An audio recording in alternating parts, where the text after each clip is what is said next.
너희가 너희 전통을 지키려고 하나님의 계명을 잘 저버리는도다.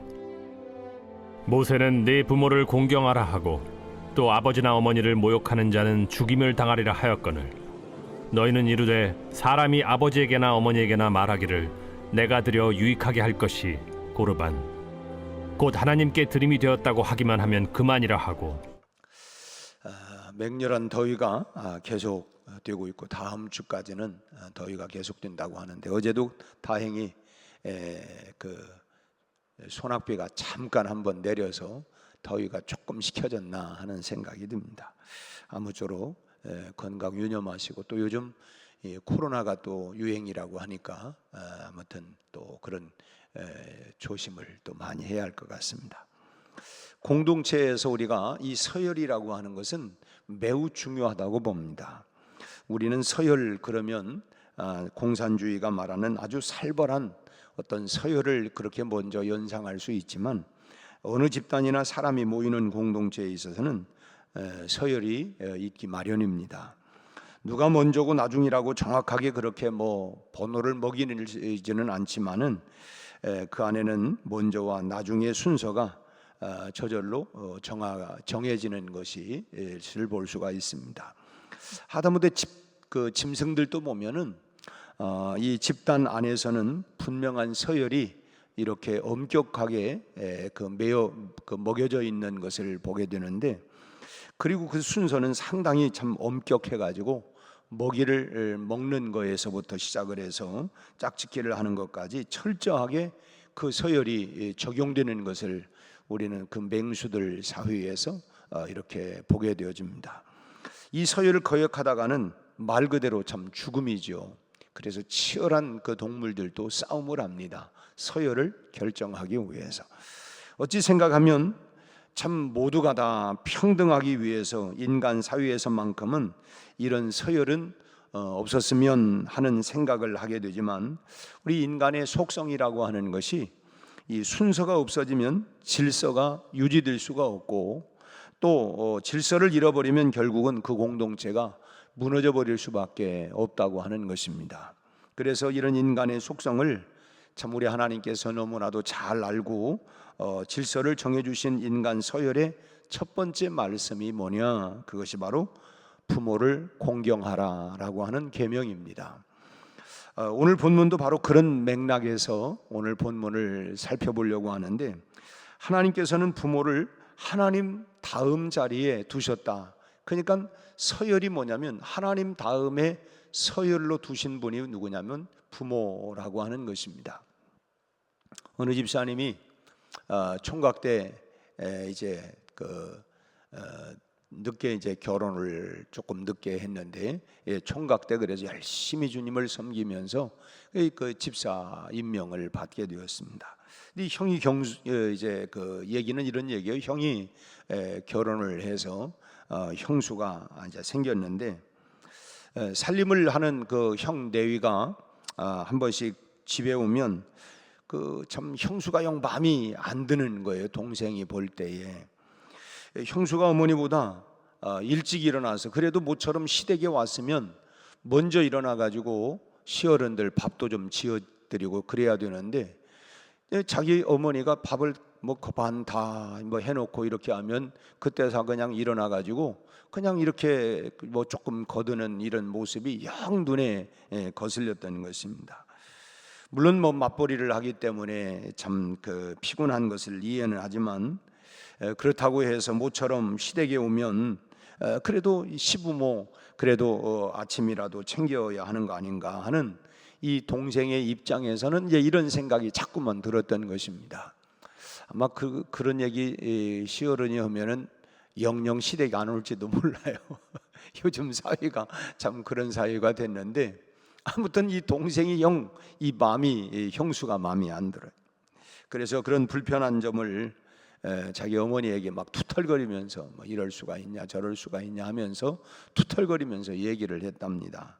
그러자 형수를 흠잡는 이 아들 집사님한테 어머니가 따끔하게 한 말씀을 했는데, 야, 아무리 그래도 형수는 어머니 다음이다. 어머니 다음이 형수다. 네가 그러면 안 되는 거지. 특히 네가 장가를 들게 되면 내 차 앞에서 형수는 깍듯이 어머니 다음이라고 하는 것을 철저하게 가르쳐야 된다. 그래야만이 집안에 질서가 분명히 잡히는 거다 하면서 이 둘째 아들한테 그런 얘기를 해줬다는 거예요. 어머니 다음 내 형수다. 이건 네가 장가 들어서 네 처한테도 분명히 가르쳐야 된다. 그래서 이제 어쨌든 또 어머니 하시는 말씀이 자기 어머니가 많이 배우신 건 아니지만은 그래도 하시는 말씀이 맞는 것 같아서 더 이상 이제 말을 하지 않았다는 것입니다. 참 그러다가 이제 자기도 이제 결혼을 하게 되었고 그리고 이제 물론 이제 지금은 뭐 이제 세월이 한참 지났다고 해요.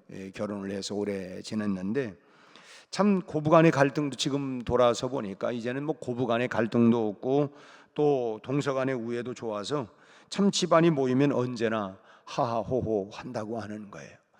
결국은 그게 뭐냐, 참 그 질서를 딱 만들어 놓고 나니까 결국은 거기에 갈등이나 분쟁이 없이 분명히 어떻게 보면 뭐 서열이라고 꼭 해가지고 뭐 1번, 2번 꼭 그렇게는 정한 건 아니지만 그 어머니의 그런 지혜로운 그런 그 질서에 대한 이야기가 결국 가정이 평안하게 되었다라고 하는 그런 얘기였습니다. 참 우리가 어머니 다음에 형수라고 한다면 하나님 다음은 누굴까요? 천사일까요? 뭐 천사장인 가브리엘이나 또는 뭐 미가엘이나 그게 뭐 하나님 다음 자리일까? 우리가 십계명을 우리가 보면 십계명에 분명한 뭐 꼭 서열이라고 볼 수는 없지만 나 위에 다른 신을 두지 말아라부터 1번부터 4번까지는 하나님에 대한 계명이죠. 우상을 섬기지 마라, 내 하나님 여호와를 망령되게 일컫지 말아라, 안식일을 거룩하게 지켜라. 이건 다 하나님에 대한 것이고 그 다음에 나오는 순서가 뭐냐면 내 부모를 공경하라라고 하는 것입니다. 그러니까 참 꼭 이런 수치적인 순서로 중요도를 우리가 뭐가 더 중요하다, 뭐 이 그 1번, 2번으로 뭐 이렇게 정할 수는 없지만 어쨌든 인간들 간에 지켜야 할 계명 중에 부모에 관한 계명이 가장 첫 번째로 등장을 하고 있다라고 하는 것입니다. 그만큼 중요한 사안이라고 볼 수가 있습니다. 우리가 부모님을 바라볼 때마다 우리가 잊지 말고 꼭 기억해야 할 바가 뭐냐, 부모님은 하나님 다음이다라고 하는 것입니다. 이런 질서가 분명히 지켜져야 된다는 거예요. 부모님은 하나님 다음이다라고 하는 것입니다. 그 다음 두 번째로 하나님은 이 부모를 공경하는 이런 모습으로 하나님 사랑을 평가하신다고 하는 거예요. 부모를 공경하는가 그렇지 않는가라고 하는 것은 결국은 무엇을 말하느냐, 하나님을 사랑하느냐 그렇지 않느냐라와 이 얘기와 같은 맥락을 가지고 있다고 하는 것입니다. 요한일서 4장 20절 말씀을 보면 누구든지 하나님을 사랑하노라 하고 그 형제를 미워하면 이는 거짓말하는 자니 보는 바 그 형제를 사랑하지 아니하는 자는 보지 못하는 바 하나님을 사랑할 수 없다라고 이렇게 분명히 말씀을 하고 있어요. 이 말씀은 부모 공경에 우리가 적용을 해본다고 하면 무슨 말입니까? 보는 바 그 형제를 사랑하지 아니하는 사람은 보지 못하는 바 하나님을 사랑할 수 없다. 눈에 보이는 부모님을 사랑하고 공경하지 않는 사람은 결국은 보이지 아니하는 그 눈에 보이는 부모도 공경하지 못하면서 눈에 보이지 않는 하나님을 공경한다, 사랑한다고 하는 말은 그것은 거짓말이다라고 이렇게 할 수가 있는 것이죠. 근데 오늘 우리는 본문에서 이 하나님께서 정하신 이 질서가 무너져 버리는 이런 장면을 볼 수가 있는데 11절 말씀입니다. 11절을 같이 한번 읽겠어요.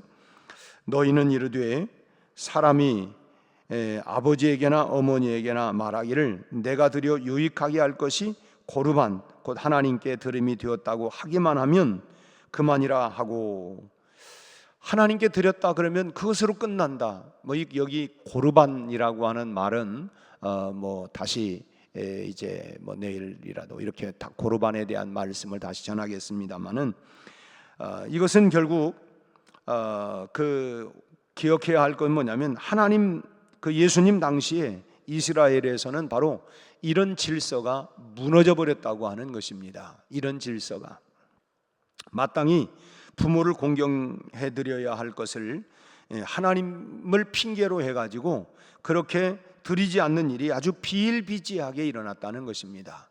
마땅히 부모에게 해야 할 일들을 핑계를 대는 거예요. 내가 하나님께 고르반 드렸습니다 하고서 이렇게 하지 않는 이런 일들이 보편적으로 일어났다고 하는 것입니다. 이것이 명백한 그릇은 거짓말이다 라고 하는 것을 예수님이 지적하시고 있는 말씀입니다.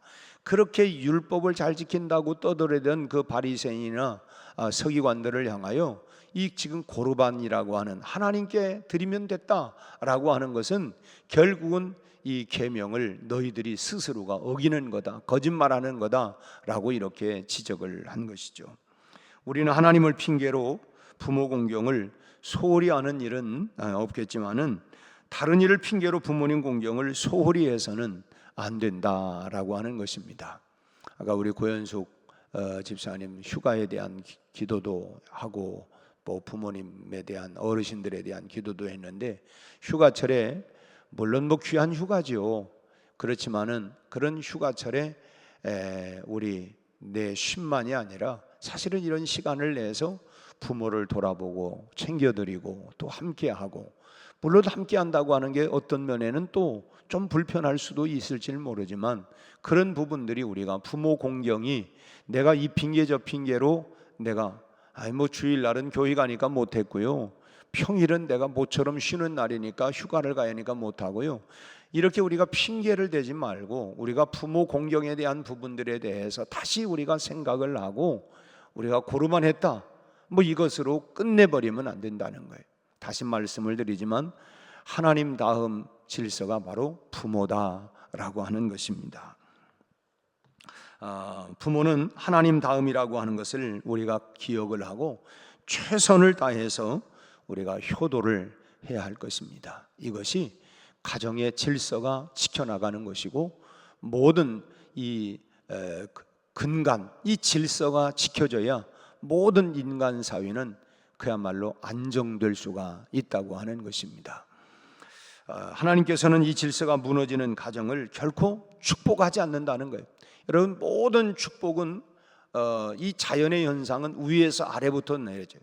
비도 땅에서 위로 올라가는 게 아니고 위에서 하늘에서 내려오는 것처럼 여러분 복도 그렇습니다. 하나님께서 우리에게 내려오는 것이고 그 흐르는 줄기가 뭐냐? 결국은 부모를 통해서 자녀들에게 복이 흘러가는 것입니다. 결국은 부모와 자녀 간에 막혀버리면 결국은 축복이 다 차단이 되어버리는 거예요. 우리가 신앙적으로도 마찬가지입니다. 그래서 뭐 어쨌든 이거는 여러분들을 뭐 무슨 다른 의도가 아니라 이 목회자, 목사하고 성도들이 이 단절이 되어지면 이 은혜의 통로가 차단이 돼요. 그렇잖아요. 나 요즘 목사님하고 그냥 마음에 안 들고 이렇게 되어지면 여러분 나 요즘 우리 부모님하고 마음에 안 들어갖고 그냥 그런 말이 안 되고 그 다음에 뭐냐면 차단이 돼요. 차단이. 그 은혜의 통로가 이 축복의 통로가 차단이 된다고 하는 것입니다. 부모는 부모입니다. 그래서 부모를 우리가 잘 공경하는 것이 그게 내가 은혜의 통로로 축복의 통로가 되어지는 것이고 또 마땅히 하나님 다음 자리가 부모다라고 하는 것. 이 질서가 무너져서는 결코 축복이 우리에게 흘러 들어오지 않는다라고 하는 것입니다. 우리가 세상에도 그런 말을 해요. 참 그 사람 효자야, 참 그 사람 효부야, 그렇게 잘하더니 복 받았어. 여러분, 그거는 마땅한 일입니다. 부모 공경하는 일이. 물론 뭐 예수 믿는 사람들은 부모 공경하니까 복을 받고 안 믿는 사람은 뭐 부모 공경에도 복을 못 받는다. 그건 아닙니다. 부모 공경하는 그 자체가 그게 복이 된다고 하는 거예요. 우리 교회 성도들 모든 가정들은 부모 공경을 통해서 참 하나님의 넘치는 축복을 받는 가정들이 다 되기를 바랍니다. 또 우리 자녀들에게도 마땅히 가르쳐야 할 바를 가르쳐야 된다라고 말씀을 하고 있어요. 그래서 우리 자녀들에게도 참 어렵지요. 야, 너 왜 부모 공경 안 해? 이 참 어려운 부분인데 마땅히 우리가 가르쳐야 할 부분들을 가르쳐야 하고 또 오늘 이런 새벽의 말씀을 우리 자녀들에게 뜻없이 안 듣게 하다가 유튜브 좀 한번 들어. 이것도 참 어려운 얘기지만은 아무튼 그래서 하나님 말씀 앞에 서면 그래 우리가 그래서 그런 질서가 세워지고 그런 질서를 통해서 하나님의 축복을 내가 받는 그런 주인공들이 되어야 하고, 아무튼 우리 모든 그 성도들의 가정마다 부모 공경이라고 하는 걸 통해서 축복을 받는 그런 은혜로운 그런 가정들이 다 되시기를 주님의 이름으로 축원합니다. 기도하겠습니다. 하나님 아버지, 오늘 아침에는 우리에게 주시는 말씀을 통하여 부모 공경에 대한 이런 말씀을 주신 것을 감사합니다. 참 우리 하나님은 계명을 통하여 하나님 다음으로 부모 공경에 대한 말씀을 우리에게 주셨습니다. 하나님 다음으로 부모 공경하는 일을 우리 마음에 잘 되새기고 부모를 부모답게 잘 공경하고 섬겨가는 참으로 자녀의 도리를 마땅히 잘 하나님 간직하게 하시고, 참으로 내가 부모를 공경하고 섬기는 것처럼 내 자녀들 또한 부모된 나를 또 공경하고 섬기는 이런 하나님이요 참으로 은혜가 축복이 통로가 흘러갈 수 있는 하나님이 우리 가정들이 다 되게 하여 주옵소서. 우리 자녀들을 통하여 내가 행한 것 같이 나를 본받아라. 내가 부모 공경하는 것처럼 너희들도 나를 본받아 부모 공경하는 것을 해야 된다. 이렇게 아버지 하나님 우리의 삶으로 보여주고 가르침을 통하여 은혜의 통로, 축복의 통로가 자자손손 계속 흘러가는 우리 온 성도들의 가정이 되게 해 주시옵소서. 아버지 하나님, 이제 내일부터 이제 우리 청년부 수련회가 이제 시작이 되어집니다. 우리 아버지 하나님, 우리 온 청년들을 축복하시고 저들이 청년회 때 창조주 하나님을 기억하고 만나고 그 하나님의 은혜 가운데 그 말씀 가운데 거하며 복 있는 청년들이 되게 하여 주시옵소서. 아버지 하나님, 우리나라 8.15 광복절로 인하여 국가가 또 여러 가지 하나님 소란들도 있습니다. 그러나 하나님은 이 땅에 우리에게 광복을 주셔서 드디어 하나님 대한민국이 아버지 하나님 이만큼 발전하고 부흥할 수 있게 하신 은혜를 감사합니다. 많은 혼란 속에서도 하나님께서 이 민족을 사랑해 주신 것 감사하고, 우리가 하나님 질서 안에 그리고 하나님이여 국가와 민족을 우리가 잘 지켜나갈 수 있는 이 백성들이 되게 하여 주옵시고, 우리 아버지 하나님 참으로 혼란스러운 모든 하나님 깨져버린 질서들이 잘 세워져 갈 수 있도록 이 나라를 지켜 주시기를 바라옵고 원합니다. 우리 아버지 하나님, 오늘 또 기도하는 우리의 기도마다 하늘문을 여시고 우리 하나님 응답해 주시옵시고, 특별히 우리 고3 수험생들 아버지 하나님이여 이제 다음 달부터 하나님 수시로부터 이제 말 하나님 정시에 이르기까지 모든 과정을 통하여 저들의 하나님 진로가 잘 열려질 수 있도록 우리 하나님 축복하여 주옵시고, 우리 모두에게 영육간에 강건하도록 이 무더운 여름을 잘 이겨나갈 수 있도록 우리 모두에게 강철 같은 건강과 은혜를 부어 주옵소서. 예수님의 이름으로 기도하옵나이다. 아멘.